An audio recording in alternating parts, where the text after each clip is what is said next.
I am using this basket as a little toilet paper holder in my bathroom. It's so cute. I love the little scalloped edges here and then the pink little accents. I have a bunch of green and pink in this bathroom, so I thought it was the perfect little touch. It holds 2 paper towels this way perfectly, and then I just have some room spray in here as well. With these baskets though, it actually comes with a second one. This one is just like slightly smaller, so I think I'm actually gonna put this one in a guest bedroom and put like some little essentials in there when guests are staying over.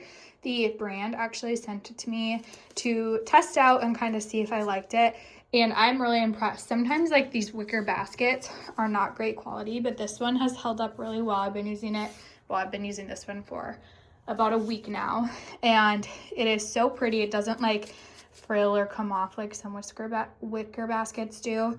And then I love just like the detailing of it. It has the little wooden dowels right here attached to the actual basket, little accents of pink, and then obviously the scallops are so cute. So perfect size. I love that it's a 2-pack with different sizes.